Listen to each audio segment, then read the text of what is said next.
Good morning, everyone. I am a Dr. Divya, Assistant Professor in नारी शिक्षा निकेतन PG college Lucknow. आज हम लोग डिस्कस करने वाले हैं फिजिकल पॉलिसी इन इंडिया। सबसे पहले हमारे लिए ये जानना जरूरी है कि फिजिकल पॉलिसी क्या होती है।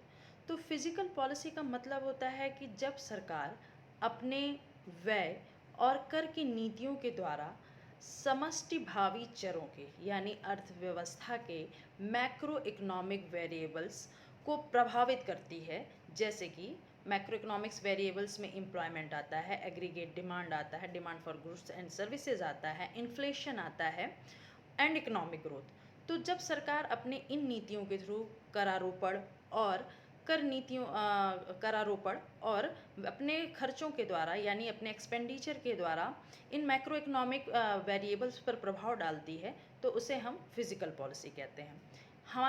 हम लोग दो नीतियों के बारे में पढ़ते हैं, एक फिजिकल पॉलिसी होती है, एक मॉनेटरी पॉलिसी होती है। फिजिकल पॉलिसी को बनाने का काम कौन करती है? सरकार करती है। और जो मौद्रिक नीति है उसको बनाने का काम कौन करती है? कौन करता है कि देश का केंद्रीय बैंक आरबीआई करता है। ठीक है। जो मौद्रिक नीति है उसका एम है कि अर्थव्यवस्था में सबसे जो प्राइमरी गोल है इन्फ्लेशन को रोकना, ठीक है, या अर्थव्यवस्था को स्टेबल कंडीशन में रखना। तो जो मॉनेटरी पॉलिसी उसका मेन ऑब्जेक्टिव है इकोनॉमी में इन्फ्लेशन को कंट्रोल करना होता है। ठीक। और फिजिकल पॉलिसी का काम क्या है? इकोनॉमिक ग्रोथ को बढ़ाना है, ठीक है, एम्प्लॉयमेंट को बढ़ाना है, रीजनल जो डिस्पैरिटी है उसको ख़त्म करना है। ये सारे ऑब्जेक्टिव फिजिकल पॉलिसी के हैं।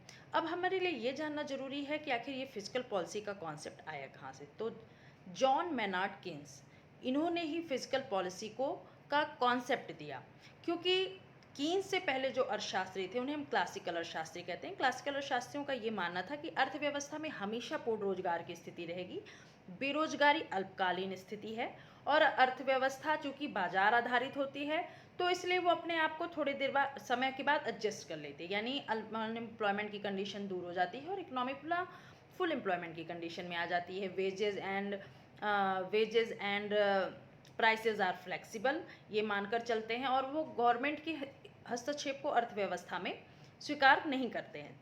जबकि जब कीन्स आए तो उन्होंने क्या किया? गवर्नमेंट के हस्तक्षेप को बढ़ावा दिया, क्योंकि 1930 ईस्वी में जब ग्रेट डिप्रेशन आया था तो उस दौरान अर्थव्यवस्था में बहुत लंबे समय तक बेरोजगारी बनी रही, डिमांड की कमी रही, कहीं इन्वेस्टमेंट नहीं हो रहा था।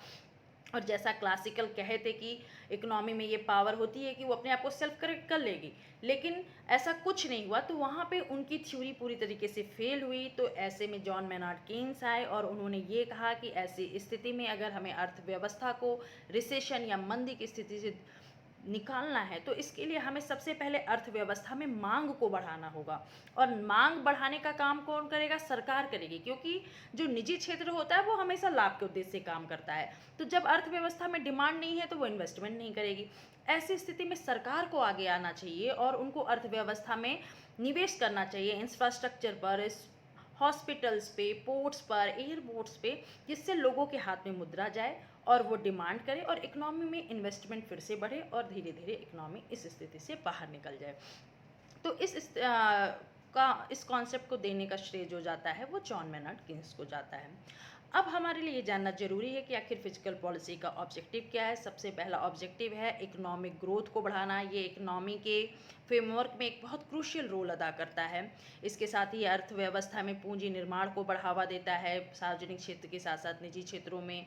इसके साथ साथ वो रिसोर्सेज के मोबिलाइजेशन का कार्य करता है, जैसे कि आप देखते होंगे सरकार जो है बहुत सारी स्कीम लाती है डेवलपमेंट प्रोजेक्ट्स के लिए, इंफ्रास्ट्रक्चर के लिए, रेलवेज़ के लिए, कई नॉन डेवलपमेंट एक्टिविटीज़ करती है, वो फिजिकल पॉलिसी के थ्रू ही करती है। ठीक है।